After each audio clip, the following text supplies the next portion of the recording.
ਵਾਹਿਗੁਰੂ ਜੀ ਕਾ ਖਾਲਸਾ ਵਾਹਿਗੁਰੂ ਜੀ ਕੀ ਫਤਿਹ। ਮੈਂ ਤੁਹਾਡੀ ਹੋਸਟ ਨਿਰਮ ਕੌਰ ਤੇ ਮੈਂ ਟੀਵੀ 84 ਦੇ ਸਾਰੇ ਦਰਸ਼ਕਾਂ ਤੇ ਸਰੋਤਿਆਂ ਦਾ ਦਿਲੀ ਸਵਾਗਤ ਕਰਦੀ ਹਾਂ ਪ੍ਰੋਗਰਾਮ ਸੱਚੋ ਸੱਚ ਵਿੱਚ, ਜਿਹੜੇ ਇਸ ਪ੍ਰੋਗਰਾਮ ਨਾਲ ਦੇਸ਼ਾਂ ਵਿਦੇਸ਼ਾਂ ਤੋਂ ਜੁੜ ਚੁੱਕੇ ਨੇ। ਖਾਲਿਸਤਾਨ ਅਫੇਅਰ ਸੈਂਟਰ ਦੇ ਸੰਚਾਲਕ ਡਾਕਟਰ ਅਮਰਜੀਤ ਸਿੰਘ ਜੀ ਰੋਜ਼ਾਨਾ ਦੀ ਤਰ੍ਹਾਂ ਸਟੂਡੀਓ ਵਿੱਚ ਮੇਰੇ ਨਾਲ ਸ਼ਾਮਲ ਨੇ। ਆਉਣ ਉਹਨਾਂ ਨਾਲ ਮਿਲ ਕੇ ਅੱਜ ਦੇ ਅਹਿਮ ਇਸ਼ੂਜ਼ ਉੱਪਰ ਉਹਨਾਂ ਤੋਂ ਉਹਨਾਂ ਦਾ ਤਜ਼ੀਆ ਜਾਣਦੇ ਹਾਂ। जी डॉक्टर साहब वाहिगुरू जी का खालसा वाहिगुरू जी की फतेह। जी डॉक्टर साहब जी आनू प्रोग्राम सचो सच विच बहुत मेहरबानी। जी डॉक्टर साहब अज 19 नवंबर 2019 6 मगर नानक शाही संमत 551 ਦਾ ਦਿਨ ਹੈ ਤੇ ਡਾਕਟਰ ਸਾਹਿਬ ਪ੍ਰੋਗਰਾਮ ਸ਼ੁਰੂ ਕਰਨ ਤੋਂ ਪਹਿਲਾਂ ਅਸੀਂ ਹਮੇਸ਼ਾ ਤਰ੍ਹਾਂ ਆਪਣੇ ਦਰਸ਼ਕਾਂ ਤੇ ਸਰੋਤਿਆਂ ਨੂੰ ਦੱਸਦੇ ਹਾਂ ਵਿਊਅਰਸ, ਜੇ ਤੁਸੀਂ ਹੱਕ ਸੱਚ ਇਨਸਾਫ ਤੇ ਪੈਰਾ ਦਿੰਦਾ ਇੱਕੋ ਇੱਕ ਚੈਨਲ ਟੀਵੀ 84 ਨੂੰ ਦੇਖਣਾ ਚਾਹੁੰਦੇ ਹੋ ਤਾਂ ਤੁਸੀਂ ਦੇਖ ਸਕਦੇ ਹੋ ਸਪੈਕਟਰਮ ਕੇਬਲ, ਆਰਟਨ cable, welfare cable in Canada, roku, Jadoo Box, Shava, Facebook, TV84 ਦੀ ਐਪ ਰਾਹੀਂ online streaming and IP box ਤੇ ਤੁਸੀਂ TV84 ਨੂੰ ਦੇਖ ਸਕਦੇ ਹੋ।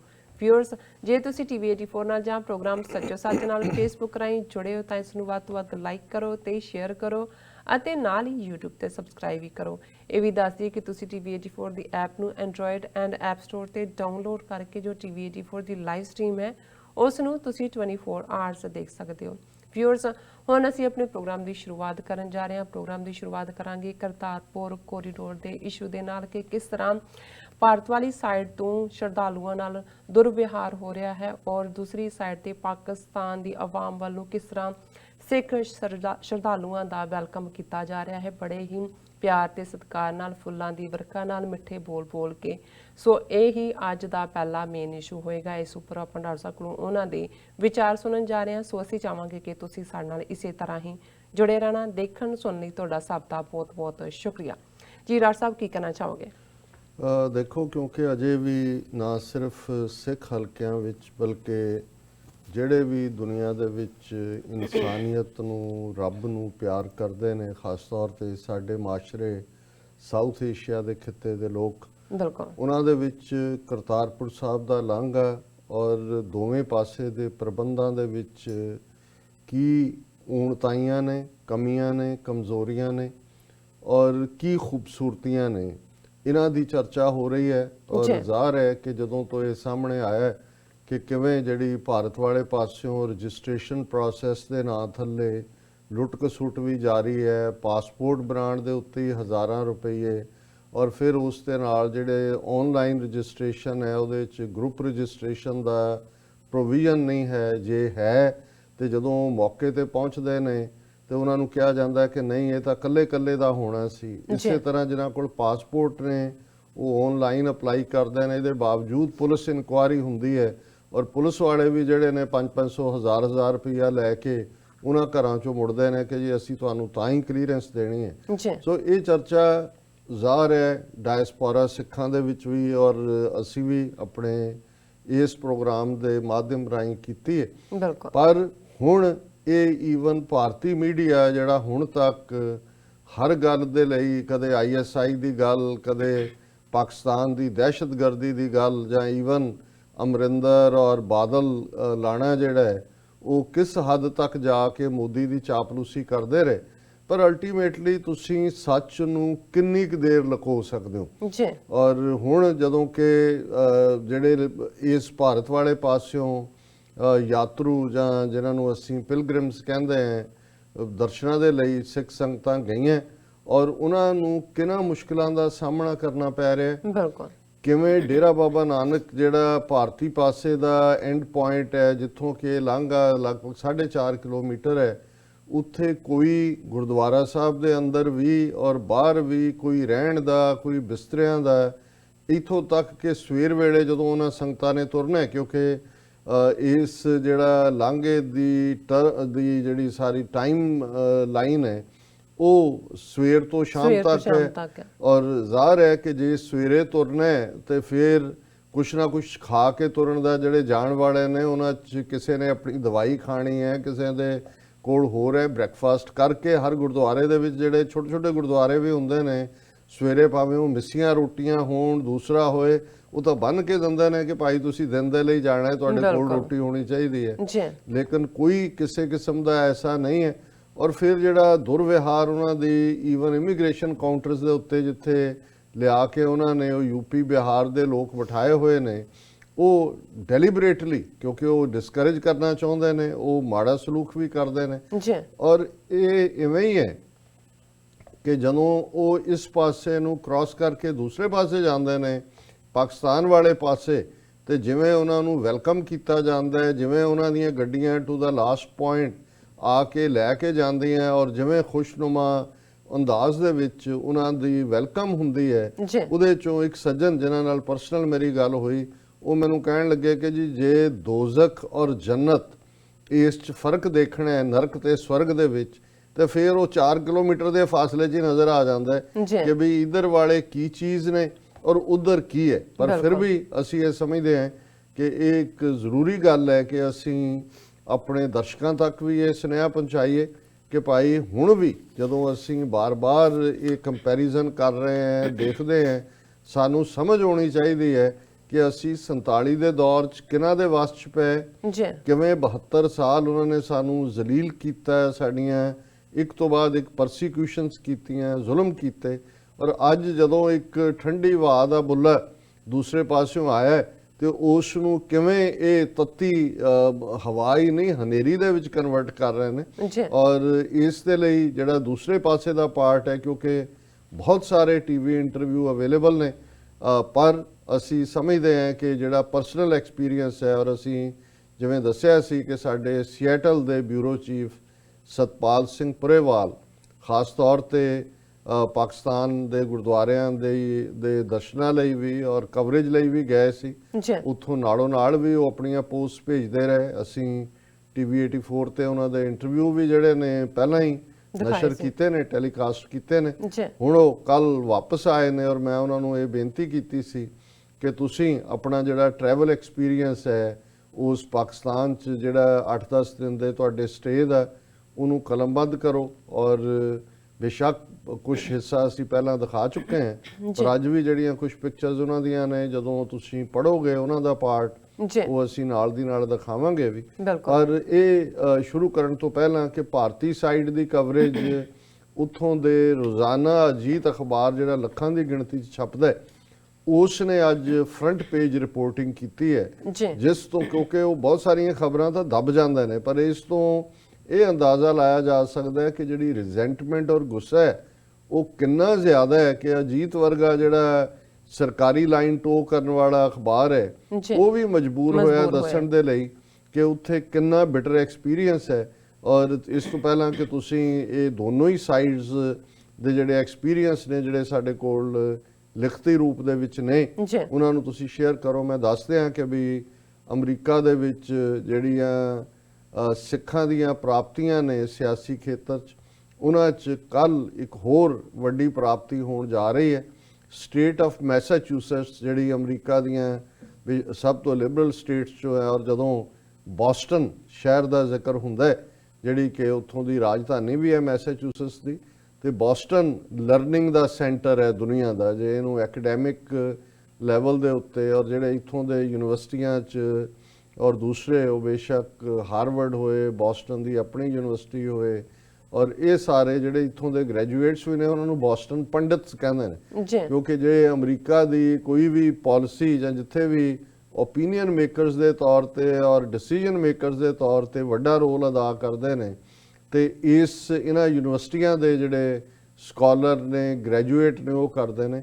ਹਾਲਾਂਕਿ ਬੋਸਟਨ ਦੇ ਵਿੱਚ 2 ਗੁਰਦੁਆਰਾ ਸਾਹਿਬਾਨ ਨੇ, ਔਰ ਲੇਕਿਨ ਮੈਂ ਸਮਝਦਾ ਵੀ ਐਫਰਟ ਕਿਸੇ ਨੇ ਕਰਨਾ ਹੁੰਦਾ ਹੈ। ਕ੍ਰੈਡਿਟ ਅਸੀਂ ਵੀਰ ਗੁਰਵਿੰਦਰ ਸਿੰਘ ਧਾਲੀਵਾਲ ਔਰ ਉਹਨਾਂ ਦੀ ਟੀਮ ਨੂੰ ਦਿਆਂਗੇ ਲੋਕਲ, ਕਿ ਉਹਨਾਂ ਨੇ ਪਿਛਲੇ ਪੀਰੀਅਡ 'ਚ ਉੱਥੇ ਰੈਸਟੋਰੈਂਟ ਰਨ ਕਰਦੇ ਨੇ, ਉਹਨਾਂ ਨੇ ਆਪਣੇ ਤੌਰ ਦੇ ਉੱਤੇ ਵੀ ਲੋਕਲ ਆਪਣੀ ਥਾਂ ਬਣਾਈ, ਔਰ ਵਰਲਡ ਸਿੱਖ ਪਾਰਲੀਮੈਂਟ ਦੇ ਬਿਹਾਫ ਦੇ ਉੱਤੇ, ਜਿਹਦੇ 'ਚ ਭਾਈ ਹਿੰਮਤ ਸਿੰਘ ਕੋਆਰਡੀਨੇਟਰ ਨੇ। ਇਹ ਸਾਰੇ ਐਫਰਟ ਦਾ ਨਤੀਜਾ ਹੈ ਕਿ ਕੱਲ ਜਿਹੜੀ ਸਟੇਟ ਹਾਊਸ ਆਫ ਮੈਸਾਚੂਸੈਟਸ ਹੈ, ਉਹਨਾਂ ਵੱਲੋਂ ਕੱਲ ਦਾ ਦਿਨ ਜਿਹੜਾ ਹੈ ਉਹ ਇੰਟਰਨੈਸ਼ਨਲ ਇਕੁਆਲਿਟੀ ਡੇ ਦੇ, ਵਰਲਡ ਇਕੁਆਲਿਟੀ ਡੇ ਦੇ ਤੌਰ ਤੇ ਰੈਕਗਨਾਈਜ਼ ਕੀਤਾ ਜਾ ਰਿਹਾ। ਗੁਰੂ ਨਾਨਕ ਸਾਹਿਬ ਦੇ 550 ਸਾਲਾ ਜਿਹੜਾ ਪ੍ਰਕਾਸ਼ ਪੁਰਬ ਨੂੰ ਸਮਰਪਿਤ। ਔਰ ਹਾਊਸ ਦੇ ਵਿੱਚ ਕੱਲ ਦਾ ਜਿਹੜਾ ਸੈਸ਼ਨ ਹੈ ਉਹ ਅਰਦਾਸ ਦੇ ਨਾਲ ਸ਼ੁਰੂ ਹੋਏਗਾ, ਪ੍ਰੇਅਰ ਦੇ ਨਾਲ, ਸਿੱਖ ਅਰਦਾਸ ਦੇ ਨਾਲ। ਔਰ ਉਸ ਤੋਂ ਬਾਅਦ ਜਿਹੜਾ ਇਹ ਵਰਲਡ ਇਕੁਆਲਿਟੀ ਡੇ ਗੁਰੂ ਨਾਨਕ ਸਾਹਿਬ ਦਾ ਕੀ ਯੋਗਦਾਨ ਹੈ ਇਨਸਾਨੀਅਤ ਦੇ ਇਸ ਬਰਾਬਰੀ ਦੇ ਸਫ਼ਰ ਦੇ ਵਿੱਚ, ਉਸ ਬਾਰੇ ਰੈਜ਼ੋਲੂਸ਼ਨ ਇੰਟਰੋਡਿਊਸ ਹੋਏਗਾ। ਜੀ। ਪਰ ਉਸ ਤੋਂ ਬਾਅਦ ਬਰੀਫ ਜਿਹੜੀ ਹੈ 1-2 ਪ੍ਰੈਜੈਂਟੇਸ਼ਨਸ ਵੀ ਹੋਣਗੀਆਂ। ਸਾਡੀ ਸਾਰੀ ਟੀਮ ਔਰ ਮੈਂ ਵੀ ਨਾਲ ਜਾ ਰਹੇ ਹਾਂ TV 84 ਦੀ। ਅਸੀਂ ਸਵੇਰੇ ਜਿਹੜਾ ਉਹ ਅਰਲੀ ਨਿਕਲਾਂਗੇ ਕਿਉਂਕਿ ਇੱਥੋਂ ਬੋਸਟਨ ਆਲਮੋਸਟ 4.5 ਘੰਟੇ ਦੀ ਡਰਾਈਵ ਹੈ ਜੀ। ਔਰ ਉੱਥੇ 12 ਤੋਂ 1:30 ਵਜੇ ਤੱਕ ਇਹ ਅਸੈਂਬਲੀ ਦਾ ਉਹਨਾਂ ਦਾ ਜਿਹੜਾ ਸੈਸ਼ਨ ਹੋਏਗਾ। ਔਰ ਇਹ ਜਿਹੜੀ ਸਟੇਟ ਅਸੈਂਬਲੀ ਹੈ ਜਿੱਥੇ ਹੋਣਾ ਹੈ 24 ਬੀਕਨ ਸਟਰੀਟ ਬੋਸਟਨ ਹੈ। ਸੋ ਅਸੀਂ ਕਿਉਂਕਿ ਹੋਰ ਵੀ ਸਿਲੈਕਟਿਵ ਇਨਵਾਈਟੀਜ਼ ਨੇ, ਜੀ। ਪਰ ਫਿਰ ਵੀ ਮੈਂ ਇਹ ਜ਼ਰੂਰੀ ਸਮਝਦਾ ਕਿ ਅਸੀਂ ਆਪਣੇ ਦਰਸ਼ਕਾਂ ਤੱਕ ਜਿਹੜੇ ਉਸ ਖਿੱਤੇ ਦੇ ਵਿੱਚ ਬੋਸਟਨ ਔਰ ਉਹਦੀਆਂ ਸਰਾਊਂਡਿੰਗਸ ਨੇ ਉਹ ਜ਼ਰੂਰ ਇਹਦੇ 'ਚ ਪਾਰਟਿਸਿਪੇਟ ਕਰਨ। ਇਹ ਸਾਡੇ ਲਈ ਫਖਰ ਔਰ ਮਾਣ ਵਾਲੀ ਗੱਲ ਹੈ ਕਿ ਇੱਕ ਤੋਂ ਬਾਅਦ ਇੱਕ ਸਟੇਟ ਉਹ ਵੀ ਰੈਕਗਨਾਈਜ਼ ਕਰ ਰਹੇ ਨੇ। ਔਰ ਆਲਰੇਡੀ ਜਿਹੜੀ ਫੈਡਰਲ ਲੈਵਲ ਦੇ ਉੱਤੇ ਅਸੀਂ ਦੇਖਦੇ ਹਾਂ US ਕਾਂਗਰਸ ਦੇ ਵਿੱਚ ਵੀ ਔਰ US ਸੈਨੇਟ ਦੇ ਵਿੱਚ ਵੀ ਗੁਰੂ ਨਾਨਕ ਸਾਹਿਬ ਦੇ 550 ਸਾਲਾ ਪ੍ਰਕਾਸ਼ ਪੁਰਬ ਨੂੰ ਸਮਰਪਿਤ ਰੈਜ਼ੋਲੂਸ਼ਨਸ ਮੂਵ ਹੋਏ। ਸਿੱਖ ਕੌਮ ਦੀ ਕੰਟਰੀਬਿਊਸ਼ਨ ਇਸ ਮੁਲਕ ਦੇ ਹਰ ਫੀਲਡ ਦੇ ਵਿੱਚ, ਕਿਉਂਕਿ ਸਿੱਖ ਲਗਭਗ 19ਵੀਂ ਸਦੀ ਦੇ ਅਖੀਰ ਦੇ ਵਿੱਚ ਹੀ ਇਸ ਮੁਲਕ ਦੇ ਵਿੱਚ ਆਏ। ਸੋ ਲਗਭਗ 125 ਸਾਲ ਹੋ ਜਾਣੇ ਨਾਰਥ ਅਮਰੀਕਾ 'ਚ ਆਏ। ਸੋ ਇਹ ਇੱਕ ਵੱਡੀ ਗੱਲ ਹੈ ਕਿ ਸਿੱਖਾਂ ਦੀਆਂ ਇਹ ਪ੍ਰਾਪਤੀਆਂ ਨੇ ਔਰ ਸਾਡੇ ਪਾਕਿਸਤਾਨੀ ਭਰਾ ਭੈਣਾਂ ਵੀ ਜਦੋਂ ਮਿਲਦੇ ਨੇ ਇਸ ਸਾਨੂੰ ਔਰ ਇਸ ਗੱਲ ਦੀ ਉਹ ਤਾਰੀਫ ਕਰਦੇ ਨੇ ਕਿ ਕਿਵੇਂ ਸਿੱਖਾਂ ਨੇ ਇੱਥੇ ਆ ਕੇ ਆਪਣਾ ਜੀਵਨ ਜਿਹੜਾ ਹੈ ਉਹ ਕਿਰਤ ਤੋਂ ਸ਼ੁਰੂ ਕੀਤਾ ਔਰ ਅੱਜ ਉਹਨਾਂ ਨੇ ਕਿਵੇਂ ਦੁਨੀਆ ਦੇ ਵਿੱਚ ਮੱਲਾਂ ਮਾਰੀਆਂ ਨੇ।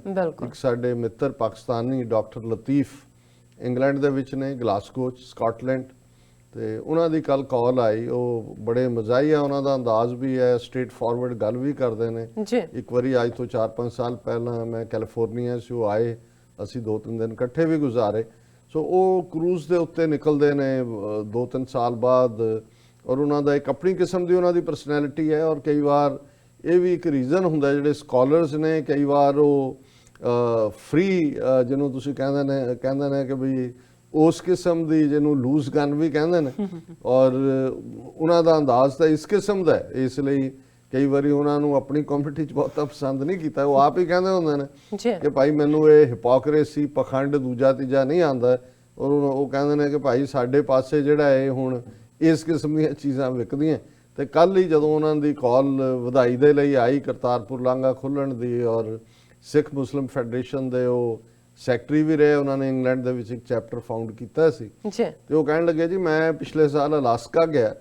ਹੁਣ ਅਲਾਸਕਾ ਕਹਿੰਦਾ ਵੀ ਮੈਂ ਜਾਣ ਤੋਂ ਪਹਿਲਾਂ ਅਸੀਂ ਪਲਾਨ ਕੀਤਾ ਕਿ ਵੀ ਇੱਥੇ ਤਾਂ ਐਸਕੀਮੋ ਹੀ ਹੋਣੇ ਨੇ ਕਿਉਂਕਿ ਬਰਫ਼ ਦਾ ਘਰ ਹੁੰਦਾ ਹੈ ਔਰ ਰਹਿਣ ਵਾਲੇ ਜਿਹੜੇ ਨੇ ਬਰਫ਼ ਦੇ ਘਰਾਂ ਨੂੰ ਇਗਲੂ ਕਹਿੰਦੇ ਨੇ ਜਿਹੜਾ ਉੱਥੇ ਹੁੰਦਾ ਨੇ। ਔਰ ਕਹਿੰਦਾ ਵੀ ਮੈਂ 에ਅਰਪੋਰਟ ਤੋਂ ਨਿਕਲਿਆ ਹੀ ਤੇ ਮੈਂ ਦੇਖਿਆ ਵੀ ਇੱਕ ਸਰਦਾਰ ਸਾਹਿਬ ਜਿਹੜੇ ਨੇ ਉਹ ਨਜ਼ਰ ਆਏ ਤੇ ਉਹਨਾਂ ਨੂੰ ਮੈਂ ਪੁੱਛਿਆ। ਉਹ ਕਹਿੰਦੇ ਜੀ ਇੱਥੇ ਮੈਂ ਇੱਕ ਮੇਰਾ ਰੈਸਟੋਰੈਂਟ ਹੈ ਇੱਥੋਂ। ਫਿਰ ਚਲੋ ਇੱਥੋਂ ਉਹਨਾਂ ਦੀ ਗੱਲ ਸ਼ੁਰੂ ਹੋਈ। ਉਹ ਕਹਿਣ ਲੱਗੇ ਵੀ ਜਿਹੜੀ ਉਹਨਾਂ ਦੀ ਕੈਪੀਟਲ ਹੈ ਅਲਾਸਕਾ ਦੀ, ਉੱਥੇ ਟ੍ਰੇਨ ਜਾਂ ਬੱਸ ਨਹੀਂ ਜਾ ਸਕਦੀ, ਫਲਾਈ ਕਰਕੇ ਹੀ ਜਾਇਆ ਜਾ ਸਕਦਾ। ਕਹਿੰਦਾ ਸਰਦਾਰ ਸਾਹਿਬ ਨੇ ਮੈਨੂੰ ਇਨਵਾਈਟ ਕੀਤਾ। ਉੱਥੇ ਕਹਿੰਦੇ ਇੱਕ ਹੋਰ ਸਿੰਘ ਸਾਹਿਬ ਆ ਗਏ ਤੇ ਉਹ ਮੈਨੂੰ ਕਹਿਣ ਲੱਗੇ ਜੀ ਤੁਸੀਂ ਕੈਪੀਟਲ ਵੀ ਜਾਣਾ ਹੈ। ਉਹ ਕਹਿੰਦੇ ਜੀ ਮੈਂ ਤਾਂ ਟਿਕਟ ਨਹੀਂ ਲਈ ਹੋਈ ਤੇ ਮੈਂ ਜਿਹੜਾ ਆਪਣੇ ਜਾ ਨਹੀਂ ਸਕਾਂਗਾ, ਬਾਕੀ ਹੈ। ਕਹਿੰਦਾ ਜੀ ਨਹੀਂ ਮੈਂ ਤੁਹਾਨੂੰ ਲੈ ਜਾਵਾਂਗਾ। ਕਹਿੰਦੇ ਤੁਸੀਂ ਕਿਵੇਂ ਲੈ ਜਾਓ? ਕਹਿੰਦਾ ਨਹੀਂ ਮੇਰਾ ਆਪਣਾ ਜੈਟ ਹੈ, ਮੇਰਾ ਆਪਣਾ ਜਹਾਜ਼ ਹੈ। ਕਹਿੰਦੇ ਵੀ ਮੈਂ ਉਹਨਾਂ ਨੂੰ ਕਿਹਾ, ਮੈਂ ਖੜਾ ਹੋ ਗਿਆ। ਕਹਿੰਦਾ ਮੈਂ ਕਿਹਾ ਭਾਈਜਾਨ ਖਲੋ ਇੱਕ ਵਾਰੀ ਜੱਫੀ ਪਾਓ। ਔਰ ਕਹਿੰਦੇ ਮੈਂ ਇਹ ਦੇਖਿਆ ਵੀ ਕਿੱਥੋਂ ਨਿਕਲ ਕੇ ਸਾਡੇ ਇਸ ਧਰਤੀ ਦੇ ਪੁੱਤਰ ਕਿੱਥੇ ਆ ਕੇ ਔਰ ਕਿੰਨੀਆਂ ਵੱਡੀਆਂ ਮੱਲਾਂ ਮਾਰੀਆਂ ਨੇ, ਕਿੰਨੀਆਂ ਤਰੱਕੀਆਂ ਕੀਤੀਆਂ ਨੇ।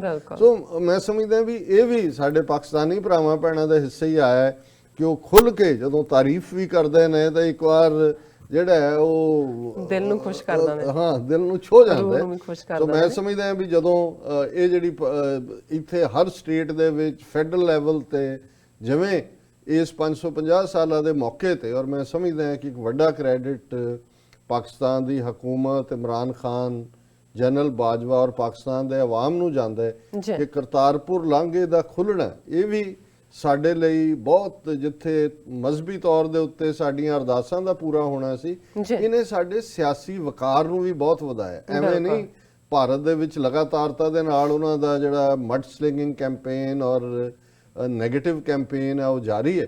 ਕਿਉਂਕਿ ਇਹਨੇ ਸਿੱਖਾਂ ਨੂੰ ਤੀਸਰੀ ਧਿਰ ਦੇ ਤੌਰ ਤੇ ਜਿਹੜਾ ਸਟੇਟਸ ਅਸੀਂ 47 ਦੇ ਵਿੱਚ ਗਵਾ ਲਿਆ ਸੀ, ਜੀ ਸਾਡੀ ਲੀਡਰਸ਼ਿਪ ਨੇ ਉਸ ਤੀਸਰੀ ਧਿਰ ਦੇ ਤੌਰ ਦੇ ਉੱਤੇ ਅਕਲ ਦੇ ਨਾਲ ਫੈਸਲਾ ਨਹੀਂ ਲਿਆ।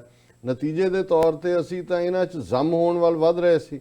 ਸੋ ਪਹਿਲਾ ਪਾਰਟ ਤਾਂ ਜੂਨ 84 'ਚ ਸੰਤ ਜਰਨੈਲ ਸਿੰਘ ਖਾਲਸਾ ਪਿੰਡਰਾਂ ਵਾਲਿਆਂ ਦਾ ਖਲੋਣਾ, ਸ਼ਹਾਦਤਾਂ ਦੀ ਇੱਕ ਝੜੀ ਲਾ ਦੇਣੀ, ਜੀ ਔਰ ਜਿਹੜੇ ਸੁੱਤੇ ਪਏ ਸਿੱਖ ਸੀ ਔਰ ਇਹਨਾਂ 'ਚ ਬਿਲਕੁਲ ਜ਼ਮ ਹੋਣ ਜਾ ਰਹੇ ਸੀ, ਐਸਿਮੀਲੇਟ ਹੋ ਰਹੇ ਸੀ, ਉਹਨਾਂ ਦੇ ਅੰਦਰ ਇੱਕ ਉਹ ਜਾਗਿਆ ਕਿ ਭਾਈ ਅਸੀਂ ਕੌਣ ਹੈ, ਸਾਡੇ ਨਾਲ ਕੀ ਹੋ ਰਿਹਾ। ਔਰ ਇਹ ਲਗਾਤਾਰਤਾ ਨਾਲ ਇਹ ਕ੍ਰੈਡਿਟ ਉਹਨਾਂ ਖਾਲਿਸਤਾਨ ਦੇ 1.5 ਲੱਖ ਤੋਂ ਜ਼ਿਆਦਾ ਸ਼ਹੀਦਾਂ ਨੂੰ ਜਾਂਦਾ ਹੈ, ਜੀ ਜਿਨ੍ਹਾਂ ਨੇ ਕੌਮ ਦੀ ਅਣਖ ਔਰ ਗੈਰਤ ਦੇ ਲਈ ਉਹ ਦੁਸ਼ਮਣ ਦੇ ਨਾਲ ਭਿੜੇ। ਬਿਲਕੁਲ ਕਿਵੇਂ ਇੰਦਰਾ ਗਾਂਧੀ ਨੂੰ, ਜਨਰਲ ਵੈਦਿਆ ਨੂੰ ਸਜ਼ਾ ਯਾਫਤਾ ਕਰਨਾ, ਔਰ ਇਸ ਚੋਂ ਸਾਡਾ ਪ੍ਰਾਈਡ ਨਿਕਲਿਆ। ਅਦਰਵਾਈਜ਼ ਅਸੀਂ ਕਿਵੇਂ ਦੁਨੀਆ ਭਰ ਦੇ ਵਿੱਚ ਸਿੱਖ ਦੇ ਨਾਤੇ ਪ੍ਰਾਈਡ ਨਾਲ ਘੁੰਮ ਸਕਦੇ ਸੀ ਜਾਂ ਆਪਣਾ ਪਛਾਣ ਬਣਾ ਸਕਦੇ ਸੀ ਕਿ ਭਾਈ ਸਾਡਾ ਸਭ ਮੁਕੱਦਸ ਥਾਂ ਦਰਬਾਰ ਸਾਹਿਬ, ਅਕਾਲ ਤਖਤ ਟੈਂਕਾਂ ਤੋਪਾਂ ਦੇ ਹਮਲੇ ਨਾਲ ਅਕਾਲ ਤਖਤ ਢਾ ਦਿੱਤਾ ਹੈ, ਹਜ਼ਾਰਾਂ ਸਾਡੇ ਭਰਾ ਭੈਣਾਂ ਮਾਰੇ ਨੇ, ਅਸੀਂ ਸੁੱਤੇ ਰਹੇ। ਸੋ ਇਹ ਕਈ ਵਾਰ ਕੌਮਾਂ ਦੀ ਜ਼ਿੰਦਗੀ 'ਚ, ਹਾਲਾਂਕਿ ਅਸੀਂ ਕੋਈ ਹਿੰਸਾ ਦੇ ਹੱਕ 'ਚ ਨਹੀਂ ਹਾਂ, ਅਸੀਂ ਸਮਝਦੇ ਹਾਂ ਕਿ ਪਬਲਿਕ ਡਿਸਕੋਰਸ ਦੇ ਵਿੱਚ ਔਰ ਸਿਸਟਮ ਦੇ ਵਿੱਚ ਦਲੀਲ ਦੇ ਨਾਲ, ਵਿਚਾਰ ਦੇ ਨਾਲ, ਔਰ ਜਿਵੇਂ ਮੈਂ ਕਿਤੇ ਪੜ੍ਹ ਰਿਹਾ ਸੀ ਕਿ ਜਿਹੜਾ ਵਿਚਾਰ ਹੈ ਉਹ ਪਿਆਰ ਪੈਦਾ ਕਰਦਾ ਹੈ, ਔਰ ਪਿਆਰ ਜਿਹੜਾ ਇਹੀ ਮਿਲਾਪ ਵਸਲ ਦਾ ਰਸਤਾ ਹੈ। ਦੂਸਰੇ ਪਾਸੇ ਜਿਹੜਾ ਟਕਰਾਅ ਹੈ ਜਾਂ ਦੂਜਾ, ਪਰ ਕੁਝ ਮੁਕਾਮ ਕੌਮਾਂ ਦੀ ਜ਼ਿੰਦਗੀ 'ਚ ਐਸੇ ਆ ਜਾਂਦੇ ਨੇ ਕਿ ਜੇ ਤੁਸੀਂ ਉੱਥੇ ਐਸਰਟ ਨਾ ਕਰੋ ਤੇ ਫਿਰ ਤੁਸੀਂ ਖਤਮ ਹੋ ਜਾਂਦੇ ਹੋ। ਔਰ ਜਿਵੇਂ ਕੱਲ ਅਸੀਂ ਜ਼ਿਕਰ ਕੀਤਾ ਸੀ ਕਿ ਪਾਰਸੀ, ਹੁਣ ਪਾਰਸੀ ਬੜੀ ਲਾਈਕ ਕਮਿਊਨਿਟੀ, ਔਰ ਜਦੋਂ ਈਵਨ ਸੈਮੈਟਿਕ ਧਰਮਾਂ ਦੀ ਗੱਲ ਹੁੰਦੀ ਹੈ, ਕਿਤਾਬ ਵਾਲੇ ਕਿਹਾ ਜਾਂਦਾ ਹੈ ਕਿ 4 ਮਜ਼ਹਬ ਜਿਹੜੇ ਨੇ ਉਹ ਕਿਤਾਬ 'ਚ ਯਕੀਨ ਰੱਖਦੇ ਨੇ, ਜਿਨ੍ਹਾਂ 'ਚ ਜ਼ੋਰੈਸਟਰੀਅਨ ਨੇ, ਜੂ ਨੇ, ਈਸਾਈ ਨੇ, ਮੁਸਲਮਾਨ ਨੇ।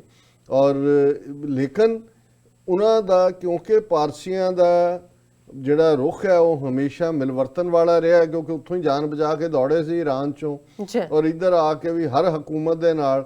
ਔਰ ਜਿਵੇਂ ਜਸਟਿਸ ਨਾਰੀਮਨ ਨੇ ਕਿਹਾ ਕਿ ਸਾਡੇ ਮਜ਼ਹਬ ਨੂੰ ਤਾਂ ਇਹ ਹਿੰਦੂਵਾਦ ਔਰ ਬ੍ਰਾਹਮਣਵਾਦ ਖਾ ਗਿਆ। ਬਿਲਕੁਲ ਇਹ ਠੀਕ ਹੈ ਕਿ ਟਕਰਾਅ ਵਕਤੀ ਤੌਰ ਤੇ ਨੁਕਸਾਨ ਕਰਦਾ ਹੈ, ਘੱਲੂਘਾਰੇ ਵੀ ਹੁੰਦੇ ਨੇ, ਔਰ ਲੇਕਿਨ ਉਹਦੇ ਚੋਂ ਹੀ ਤੁਸੀਂ ਬਚਦੇ ਹੋ ਜੇ ਤੁਹਾਡਾ ਟਕਰਾਅ ਨਾ ਹੋਏ ਜਾਂ ਉਹ ਤੁਹਾਡਾ ਕੁਰਬਾਨੀ ਨਾ ਹੋਏ। ਜਾਂ ਜੇ ਇਹ ਸ਼ਾਇਰ ਨੇ ਉਸ ਖਿੱਤੇ ਦੇ ਨੇ ਕਿਹਾ ਕਿ ਇਸਲਾਮ ਜ਼ਿੰਦਾ ਹੋਤਾ ਹੈ ਹਰ ਕਰਬਲਾ ਕੇ ਬਾਅਦ, ਤੇ ਅਸੀਂ ਇਹ ਮੰਨਦੇ ਹਾਂ ਕਿ ਭਾਈ ਘੱਲੂਘਾਰਿਆਂ ਚੋਂ ਅਸੀਂ ਹੋਰ ਸੋਹਣੇ ਹੋ ਕੇ ਨਿਕਲਦੇ ਹਾਂ।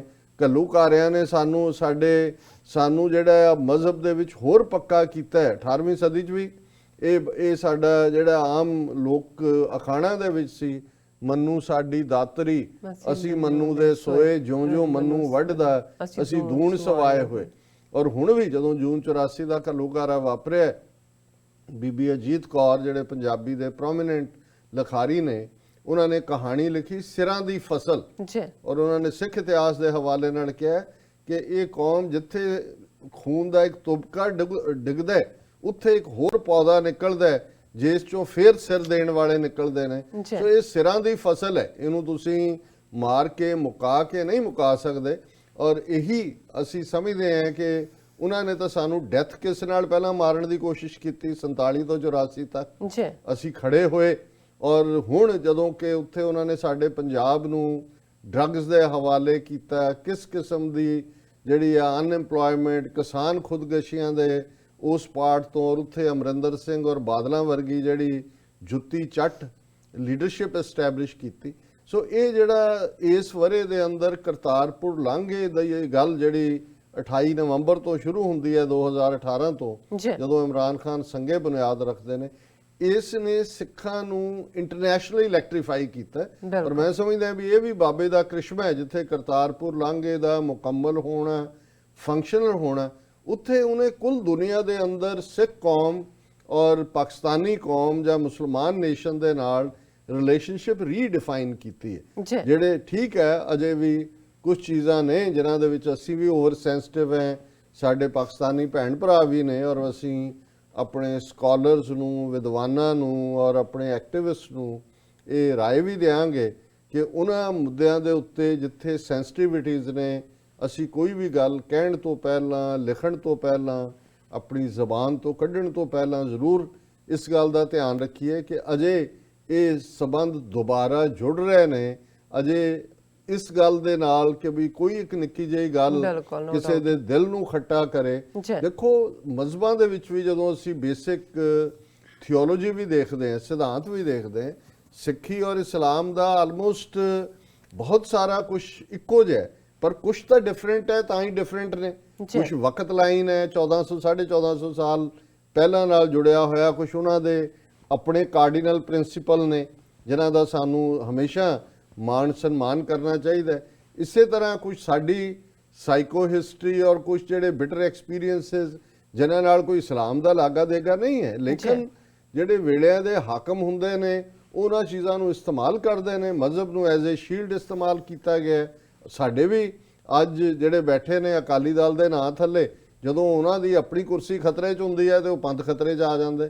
ਸੋ ਇਹ ਕੋਈ ਸਿੱਖੀ ਦੀਆਂ ਦੇ ਪ੍ਰਿੰਸੀਪਲਸ ਲਈ ਤਾਂ ਨਹੀਂ ਲੜ ਰਹੇ। ਸੋ ਮੈਂ ਸਮਝਦਾ ਵੀ ਉਹਨਾਂ ਮੁੱਦਿਆਂ ਨੂੰ ਸਾਨੂੰ ਅਵੋਇਡ ਕਰਨਾ ਚਾਹੀਦਾ ਹੈ ਜਿੱਥੇ ਕਿ ਜ਼ਰਾ ਜਿੰਨਾ ਵੀ ਇਸ ਗੱਲ ਦਾ ਖਦਸ਼ਾ ਹੋਏ ਕਿ ਇਹ ਕੋਈ ਰੋਂਗ ਸਿਗਨਲ ਜਾ ਸਕਦਾ ਹੈ। ਸਾਡੀ ਘੱਟੋ ਘੱਟ ਸਾਡੀ ਜ਼ਬਾਨ ਤੋਂ ਨਿਕਲਿਆ ਕੋਈ ਵੀ ਲਫ਼ਜ਼ ਜਾਂ ਪੈਨ ਤੋਂ ਨਿਕਲਿਆ ਕੋਈ ਵੀ ਲਫ਼ਜ਼, ਮੈਂ ਇਸ ਦੇ ਬਾਰੇ ਹਮੇਸ਼ਾ ਹੀ ਐਕਸਟਰਾ ਕੌਸ਼ੀਅਸ ਹੁੰਦਾ, ਕਿਉਂਕਿ ਮੈਨੂੰ ਇਹ ਪਤਾ ਹੈ ਕਿ ਸਾਡਾ ਦੁਸ਼ਮਣ ਵੀ, ਔਰ ਜਦੋਂ ਸਾਡੀਆਂ ਵੀਡੀਓਜ਼ ਵੀ ਪੋਸਟ ਹੁੰਦੀਆਂ ਨੇ ਕਿਵੇਂ ਜਿਹੜੇ ਜਾਲੀ ਆਈਡੀਜ਼ ਵਾਲੇ ਲੋਕ ਕੋਈ ਉਹੀ ਸਿੱਖਾਂ ਵਾਲੇ ਨਾਂ ਰੱਖ ਕੇ ਔਰ ਦੂਸਰੇ ਕਿਸ ਕਿਸਮ ਦੀ ਮਿਸ ਇਨਫੋਰਮੇਸ਼ਨ ਦਿੰਦੇ ਨੇ।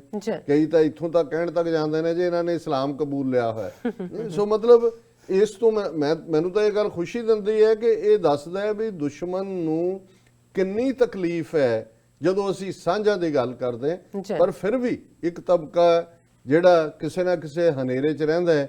ਮੇਰਾ ਖਿਆਲ ਹੈ ਵੀ ਤੁਸੀਂ ਇਹ ਜਦੋਂ ਦੋਨੋਂ ਹੀ ਵਰਜ਼ਨਸ ਪੜ੍ਹੋਗੇ ਤੇ ਇਹ ਮੈਸੇਜ ਬੜਾ ਕਲੀਅਰ ਹੋ ਜਾਂਦਾ ਹੈ ਕਿ ਭਾਈ ਸੱਚ ਕੀ ਹੈ, ਦੁਸ਼ਮਣ ਅੱਜ ਕਿਸ ਹੱਦ ਤੱਕ ਗਿਆ ਹੋਇਆ ਕਿ ਉਹ ਸਾਨੂੰ ਸਾਡੇ ਮਜ਼ਹਬੀ ਹੱਕ ਜਿਹੜਾ ਕਿ ਗੁਆਂਢੀ ਦੇਸ਼ ਜਿਹੜਾ ਕਿ ਇਸਲਾਮਿਕ ਰਿਪਬਲਿਕ ਆਫ ਪਾਕਿਸਤਾਨ ਹੈ, ਜਿੱਥੇ ਅਸੀਂ ਬਹੁਤ ਛੋਟੀ ਅਕਲੀਅਤ ਹੈ, ਉਹ ਤਾਂ ਸਾਡੇ ਹੱਕ ਮਹਿਫੂਜ਼ ਕਰਨ ਲਈ ਕਿਵੇਂ ਐਕਸਟਰਾ ਮਾਈਲ ਹੀ ਨਹੀਂ ਐਕਸਟਰਾ 100 ਮਾਈਲਸ ਗਏ। ਕਿਵੇਂ ਉਹ ਕੋਸ਼ਿਸ਼ ਕਰ ਰਹੇ ਨੇ ਕਿ ਹਰ ਜਾਣ ਵਾਲਾ ਜਿਹੜਾ ਉੱਥੇ ਸਿੱਖ ਯਾਤਰੀ ਹੈ ਉਹਦਾ ਸਟੇ ਜਿਹੜਾ ਸੂਰਜ ਚੜ੍ਹਨ ਤੋਂ ਡੁੱਬਣ ਤੱਕ ਹੈ ਉਹਨੂੰ ਕੰਫਰਟੇਬਲ ਬਣਾਇਆ ਜਾਏ। ਕਿਵੇਂ ਸਾਡਾ ਵਿਰਸਾ ਹੈਰੀਟੇਜ ਸੰਭਾਲਣ ਦੇ ਲਈ ਉਹ ਹਰ ਜਿਹੜਾ ਉਹ ਹੀਲਾ ਕਰ ਰਹੇ ਨੇ, ਤੇ ਦੂਸਰੇ ਪਾਸੇ ਕਿਵੇਂ ਉਹ ਸਿੱਖਾਂ ਦੇ ਬੇਸਿਕ ਜਜ਼ਬਾਤਾਂ ਦੇ ਨਾਲ ਖੇਡ ਰਹੇ ਨੇ। ਔਰ ਜੇ ਆ 2 ਦਿਨ ਪਹਿਲਾਂ ਇੱਕ ਹੋਰ ਭੌਂਕਾ ਹੈ ਅਮਰਿੰਦਰ ਤੋਂ ਬਾਅਦ ਦਿੱਲੀ 'ਚ ਮਨਜਿੰਦਰ ਸਿਰਸਾ, ਉਹ ਦਿੱਲੀ ਕਮੇਟੀ ਦਾ ਪ੍ਰਧਾਨ ਵੀ ਹੈ, ਹੁਣ ਉਹ ਇੱਕ ਗਰੁੱਪ ਲੈ ਕੇ ਡੈਮੋਨਸਟ੍ਰੇਸ਼ਨ ਕਰ ਰਿਹਾ ਕਿਉਂਕਿ ਜਿਹੜਾ ਦਿੱਲੀ ਸਬਆਰਡੀਨੇਟ ਸਰਵਿਸਿਜ਼ ਬੋਰਡ ਦਾ ਹੋਏ ਐਗਜ਼ਾਮ ਜਾਂ ਈਵਨ ਉੱਥੇ ਸਕੂਲਾਂ ਦੇ ਕੰਪੀਟੀਟਿਵ ਐਗਜ਼ਾਮ ਹੋਣ, ਉਹ ਸਿੱਖ ਬੱਚੇ ਬੱਚੀਆਂ ਨੂੰ ਕਹਿੰਦੇ ਨੇ ਵੀ ਕੜਾ ਤੁਸੀਂ ਲਾ ਕੇ ਆਓ, ਕਿਰਪਾਨ ਜਿਹੜੇ ਅੰਮ੍ਰਿਤਧਾਰੀ ਨੇ ਉਹ ਲਵਾ ਕੇ ਤਾਂ ਹੀ ਤੁਸੀਂ ਅੰਦਰ ਜਾ ਸਕਦੇ ਹੋ। ਤੇ ਦਿੱਲੀ ਕਮੇਟੀ ਦਾ ਪ੍ਰਧਾਨ ਜਿਹੜਾ ਉਹ ਕੇਜਰੀਵਾਲ ਦੇ ਘਰ ਦੇ ਬਾਹਰ ਔਰ ਦੂਸਰੇ ਜਿਹੜੇ ਨੇ ਮੁਜ਼ਾਹਰੇ ਕਰ ਰਹੇ ਨੇ। ਤੇ ਦੂਸਰੇ ਪਾਸੇ ਜਿੱਥੇ ਉਦਘਾਟਨ ਹੋ ਰਿਹਾ ਕਰਤਾਰਪੁਰ ਸਾਹਿਬ ਦੇ ਲਾਂਘੇ ਦਾ, ਉੱਥੇ ਕਿਰਪਾਨ ਦਾ ਸਿੰਬਲ ਹੈ, ਕਿਰਪਾਨ ਦੇ ਉੱਤੋਂ ਪਰਦਾ ਚੁੱਕਿਆ ਜਾਂਦਾ ਜਿਹੜੀ ਸਾਡਾ ਬੇਸ ਹੈ ਸਾਡੀ ਤਾਕਤ ਦਾ।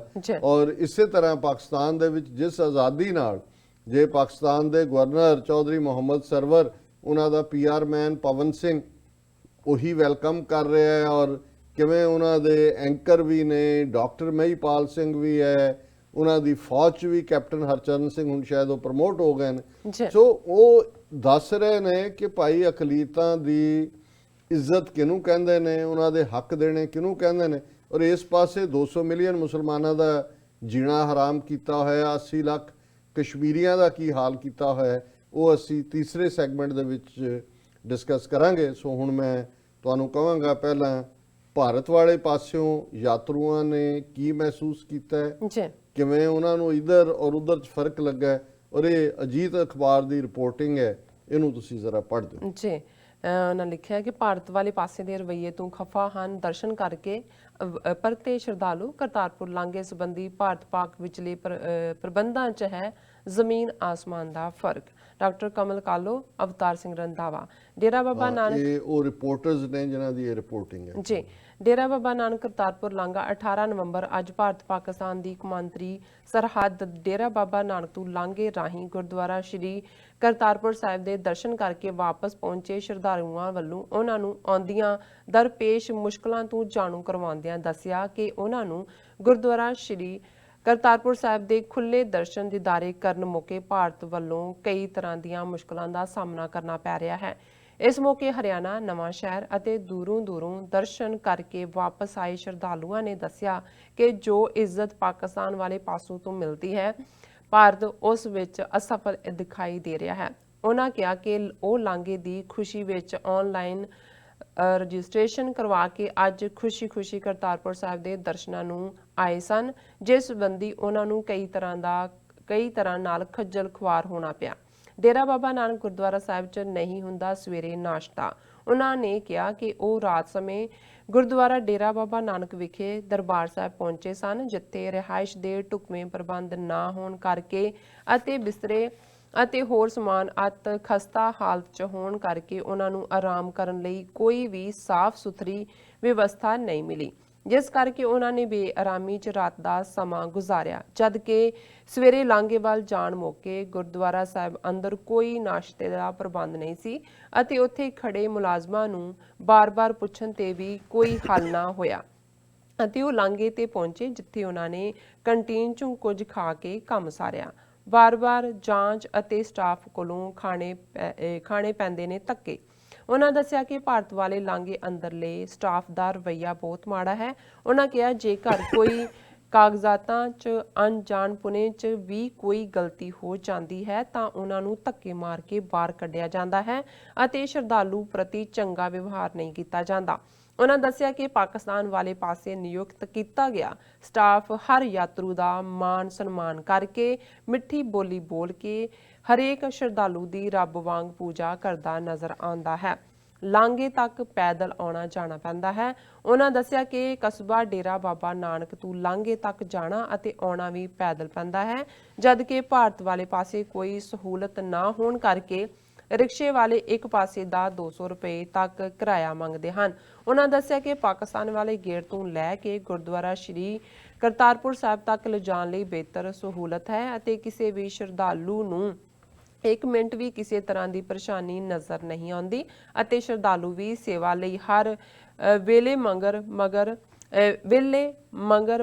ਫਿਰਦੇ ਨੇ। ਪਾਕਿਸਤਾਨ ਦੇ ਲੋਕ ਸੰਗਤ ਦੀ ਸੇਵਾ ਲਈ ਤਰਲੇ ਕਰਦੇ ਨੇ, ਪਰ ਭਾਰਤ ਵਾਲੇ ਪਾਸੇ ਪੈਂਦੇ ਨੇ ਧੱਕੇ।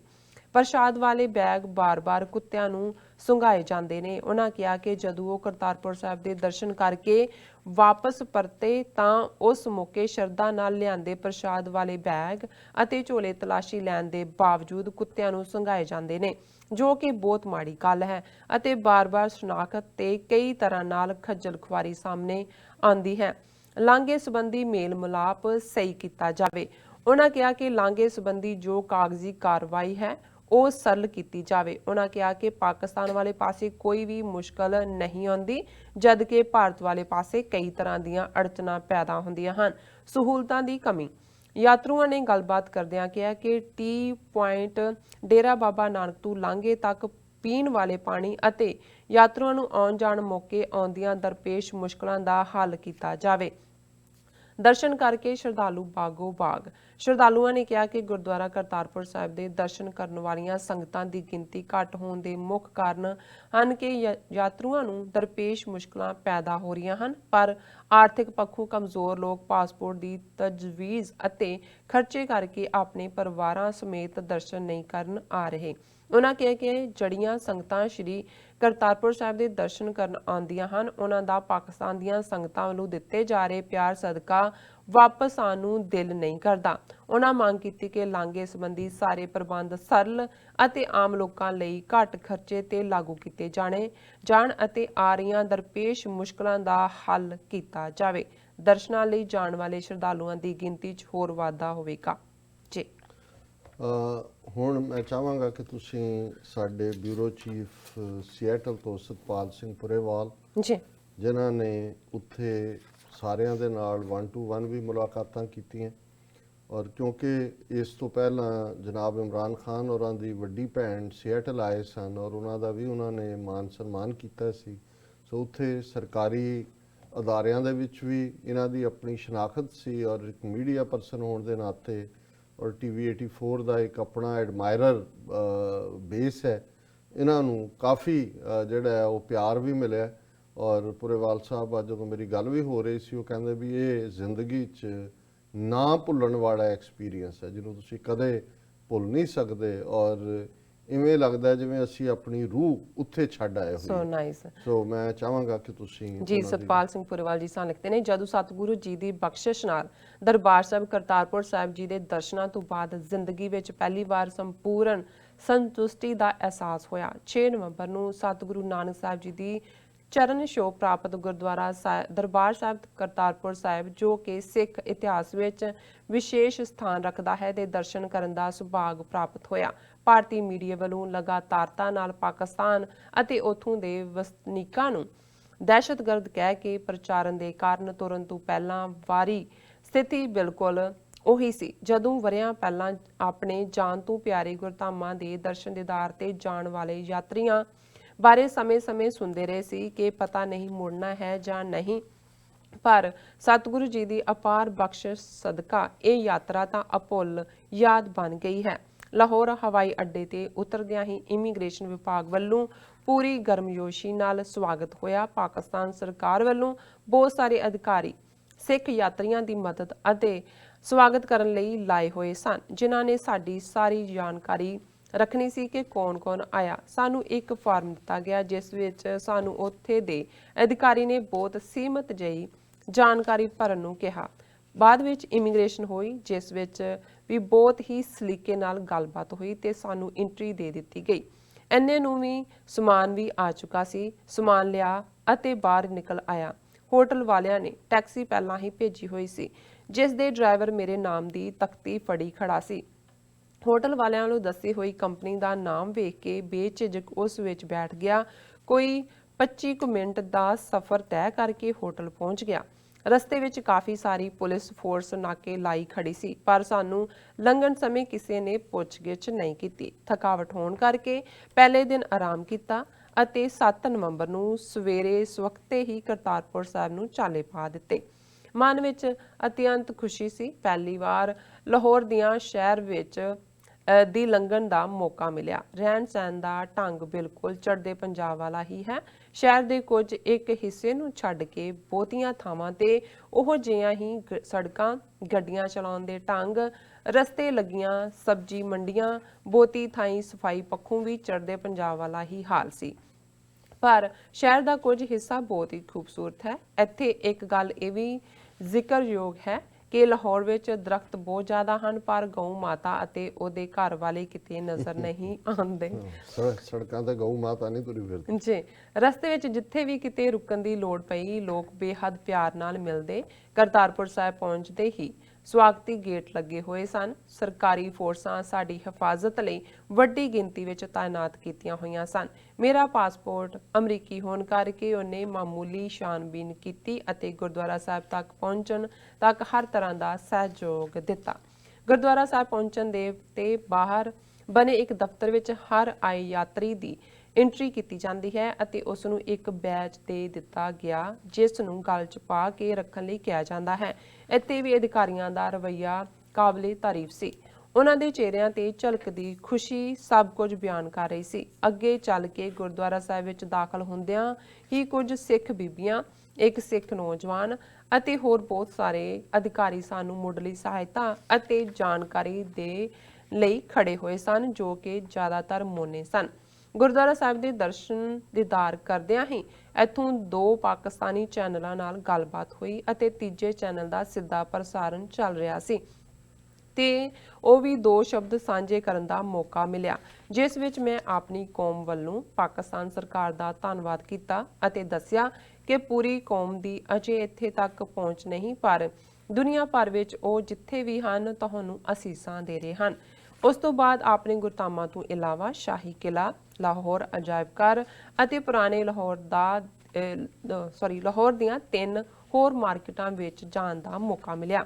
ਕਈ ਲੋਕਾਂ ਨਾਲ ਗੱਲਬਾਤ ਕੀਤੀ ਜਦੋਂ ਉਹਨਾਂ ਨੂੰ ਸਵਾਲ ਕੀਤੇ ਕਿ ਤੁਹਾਡੀ ਸਰਕਾਰ ਵੱਲੋਂ ਕੀਤੀ ਇਸ ਮੁਹੱਬਤ ਭਰੀ ਪਹਿਲ ਦਾ ਸਿੱਖ ਕੌਮ ਵੱਲੋਂ ਕਿਵੇਂ ਦਾ ਪ੍ਰਤੀਕਿਰਿਆ ਮਿਲੀ ਹੈ ਤਾਂ ਬਹੁਤੇ ਲੋਕ ਖੁਸ਼ ਨਜ਼ਰ ਆਏ, ਪਰ ਇੱਕ ਦੋ ਨੇ 1947 ਵਿੱਚ ਹੋਏ ਕਤਲੇਆਮ ਬਾਰੇ ਆਪਣਾ ਗਿਲਾ ਵੀ ਜ਼ਾਹਿਰ ਕੀਤਾ।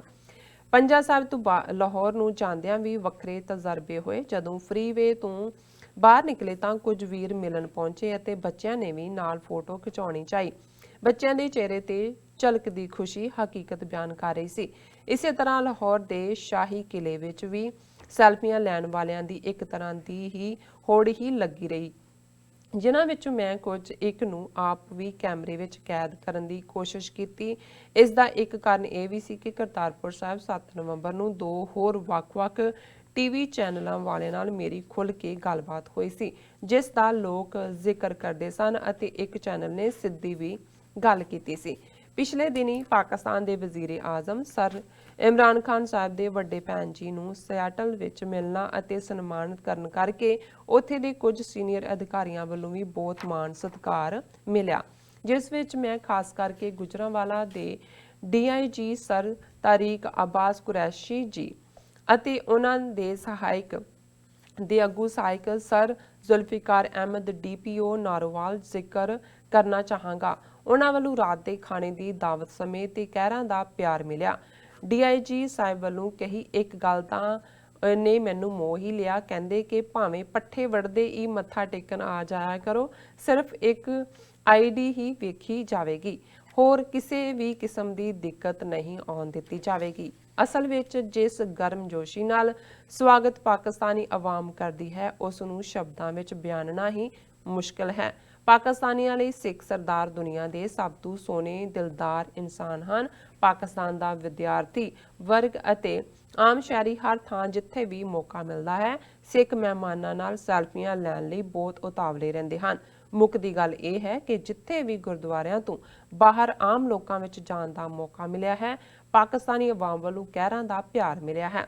ਪਾਕਿਸਤਾਨ ਦੀ ਮਹਿਮਾਨ ਨਵਾਜੀ ਨੇ ਮੇਰਾ ਇਹ ਸਫ਼ਰ ਜ਼ਿੰਦਗੀ ਦੀ ਸਦੀਵੀ ਮਿੱਠੀ ਅਤੇ ਅਭੁੱਲ ਯਾਦ ਬਣਾ ਦਿੱਤਾ ਹੈ। ਇੱਥੇ ਦੇ ਬਣੇ ਹੋਏ ਖੂਬਸੂਰਤ ਹਾਈਵੇ, ਜਿਨ੍ਹਾਂ ਨੂੰ ਇਹ ਮੋਟਰਵੇ ਕਹਿੰਦੇ ਹਨ, ਦਾ ਜ਼ਿਕਰ ਵੀ ਕਰਨਾ ਬਣਦਾ ਹੈ। ਬਹੁਤ ਹੀ ਵਧੀਆ ਹਨ, ਜਿਨ੍ਹਾਂ ਦੀ ਕੁੱਲ ਲੰਬਾਈ 1200 ਤੋਂ 1400 ਕਿਲੋਮੀਟਰ ਹੈ। ਲਾਹੌਰ ਤੋਂ ਪੰਜਾ ਸਾਹਿਬ ਜਾਣ ਵਾਲੇ 380 ਤੋਂ 400 ਕਿਲੋਮੀਟਰ ਦਾ ਸਫ਼ਰ ਇੱਕ ਯਾਦਗਾਰੀ ਸਫ਼ਰ ਸੀ। ਮਹਿਜ 750 ਪਾਕਿਸਤਾਨੀ ਰੁਪਏ ਟੋਲ ਦੇਣਾ ਪਿਆ, ਜੋ ਕਿ 4.87 US ਡਾਲਰ ਬਣਦਾ ਹੈ, ਜੋ ਅਸੀਂ 2 ਵਾਰ ਰਸਤੇ ਵਿੱਚ ਰੁਕ ਕੇ ਵੀ 5 ਘੰਟਿਆਂ ਵਿੱਚ ਤੈਅ ਕਰ ਲਿਆ। ਰਸਤੇ ਵਿੱਚ ਕਿਸਾਨਾਂ ਵੱਲੋਂ ਖੇਤੀ ਨੂੰ ਪਾਣੀ ਲਾਉਣ ਲਈ ਅਮਰੀਕਨ ਸਿਸਟਮ ਦੀ ਵਰਤੋਂ ਕੀਤੀ ਜਾ ਰਹੀ ਹੈ ਵੇਖੀ ਗਈ। ਅਖੀਰ ਵਿੱਚ ਇਹੀ ਕਹਾਂਗਾ ਕਿ ਪਾਕਿਸਤਾਨ ਵਿੱਚ ਆਪਣੇ ਜਾਨ ਤੋਂ ਪਿਆਰੇ ਪਵਿੱਤਰ ਅਸਥਾਨਾਂ ਦੇ ਦਰਸ਼ਨ ਦੀਦਾਰ ਕਰਕੇ ਆਏ ਸਿੱਖਾਂ ਵੱਲੋਂ ਪਾਕਿਸਤਾਨੀ ਅਵਾਮ ਦੀਆਂ ਖੂਬ ਤਾਰੀਫਾਂ ਕੀਤੀਆਂ ਜਾ ਰਹੀਆਂ ਹਨ, ਜਿਸ ਦੇ ਉਹ ਹੱਕਦਾਰ ਵੀ ਹਨ।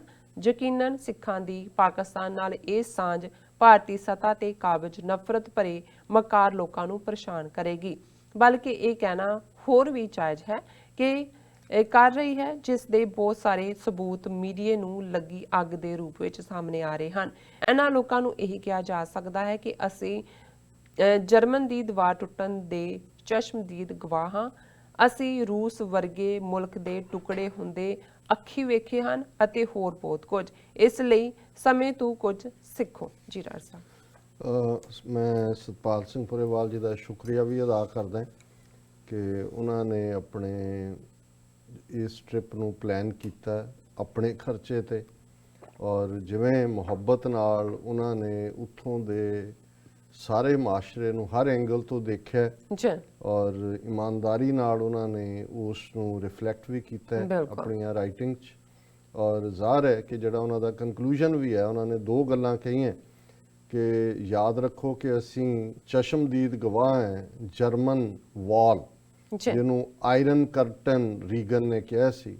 ਔਰ ਇਹ ਵੀ ਇੱਕ ਕੋਇਨਸੀਡੈਂਸ ਨਹੀਂ ਹੈ, ਸ਼ਾਇਦ ਇਤਿਹਾਸ ਨੇ ਇਵੇਂ ਹੀ ਇਸ ਨੂੰ ਬਣਾਇਆ ਕਿ 9 ਨਵੰਬਰ 30 ਸਾਲ ਪਹਿਲਾਂ ਜਿਸ ਦਿਨ ਜਰਮਨ ਵਾਲ ਟੁੱਟੀ ਸੀ, ਦੋਨਾਂ ਜਿਹਨੇ ਵਿਥਾਂ ਮੇਟੀਆਂ ਸੀ, 9 ਨਵੰਬਰ ਨੂੰ ਹੀ ਕਰਤਾਰਪੁਰ ਸਾਹਿਬ ਦੇ ਲਾਂਘੇ ਦਾ ਉਦਘਾਟਨ ਹੁੰਦਾ ਹੈ। ਜੀ ਔਰ ਇਹ ਵੀ ਮੈਂ ਸਮਝਦਾ ਹਾਂ ਵੀ ਇਹ ਤਾਂ ਵਰਲਡਲੀ ਪੋਲੀਟੀਕਲ ਪੱਖ ਹੈ, ਤੇ ਜੇ ਰੂਹਾਨੀਅਤ ਦਾ ਪੱਖ ਦੇਖਣਾ ਹੋਏ ਤੇ ਉਹ ਅਲਾਮਾ ਇਕਬਾਲ ਜਿਹੜੇ ਪਾਕਿਸਤਾਨ ਦੇ ਖਿਆਲ ਦੇ ਬਾਨੀ ਨੇ, ਜਿਨ੍ਹਾਂ ਨੇ ਕਾਇਦੇ ਆਜ਼ਮ ਨੂੰ ਇੰਗਲੈਂਡ ਤੋਂ ਸੱਦਿਆ, ਉਹਨਾਂ ਨੂੰ ਪ੍ਰੇਰ ਕੇ ਜਿੱਥੇ ਕਿ ਇੱਕ ਸਟੇਜ ਤੇ ਉਹ ਚਲੇ ਗਏ ਸੀ ਵਾਪਸ ਕਿ ਤੁਹਾਡੇ ਬਿਨਾਂ ਕੌਮ ਦਾ ਜਿਹੜਾ ਹੈ ਇਹ ਕੋਈ ਕੁਝ ਸਵਾਰ ਨਹੀਂ ਸਕੇਗਾ।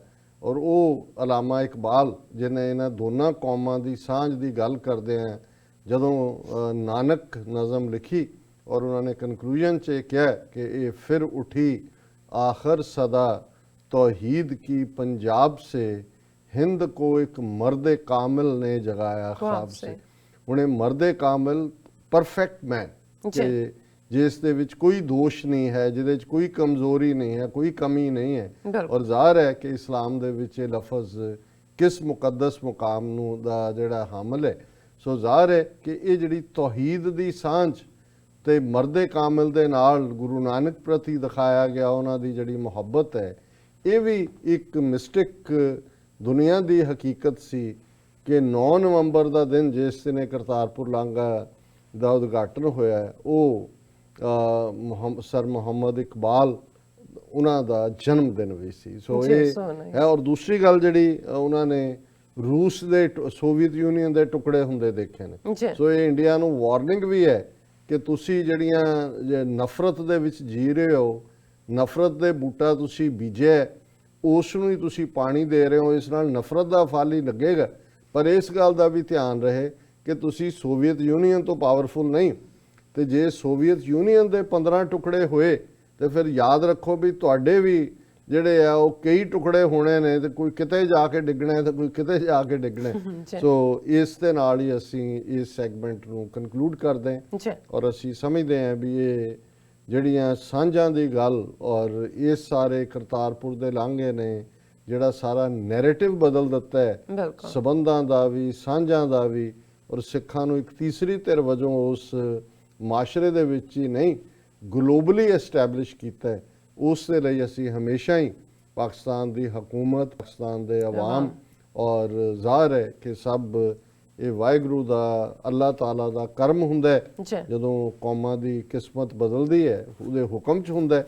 ਸੋ ਅਸੀਂ ਹਮੇਸ਼ਾ ਹੀ ਸ਼ੁਕਰਗੁਜ਼ਾਰ ਹਾਂ। ਜੀ ਡਾਕਟਰ ਸਾਹਿਬ, ਇੱਥੇ ਲੈਣੇ ਅਪਡੇਟ ਬ੍ਰੇਕ ਤੋਂ ਪਹਿਲਾਂ ਅਸੀਂ ਪ੍ਰਦਰਸ਼ਕਾਂ ਤੇ ਸਰੋਤਿਆਂ ਨੂੰ ਅਪੀਲ ਤੇ ਬੇਨਤੀ ਕਰਦੀ ਵਿਊਅਰਸ, ਜਿਸ ਤਰ੍ਹਾਂ ਕਿ ਤੁਸੀਂ ਜਾਣਦੇ ਹੋ ਕਿ ਟੀਵੀ 84 ਇੱਕ ਪੰਥਕ ਚੈਨਲ ਹੈ। ਟੀਵੀ 84 ਸਿੱਖਾਂ, ਕਸ਼ਮੀਰੀਆਂ ਦੇ, ਭਾਰਤੀਆਂ, ਨੌਰਥ ਈਸਟ ਸਟੇਟਾਂ ਦੇ ਲੋਕਾਂ ਦੇ ਸਵੈ ਨਿਰਣੇ ਦੇ ਹੱਕਾਂ ਦਾ ਹਾਮੀ ਹੈ। ਅਸੀਂ ਚਾਹਾਂਗੇ ਕਿ ਤੁਸੀਂ ਟੀਵੀ 84 ਦੀ ਚੜ੍ਹਦੀ ਕਲਾ ਲਈ ਵੱਧ ਤੋਂ ਵੱਧ ਡੋਨੇਟ ਕਰੋ। ਡੋਨੇਟ ਕਰਨ ਲਈ ਸਾਡੀ ਵੈਬਸਾਈਟ tv84.tv ਤੇ ਜਾ ਕੇ ਪੇਪਲ ਦੀ ਵਰਤੋਂ ਕਰਕੇ ਵਨ ਟਾਈਮ ਡੋਨੇਟ ਕਰ ਸਕਦੇ ਹੋ, ਮੰਥਲੀ ਡੋਨੇਟ ਕਰ ਸਕਦੇ ਹੋ।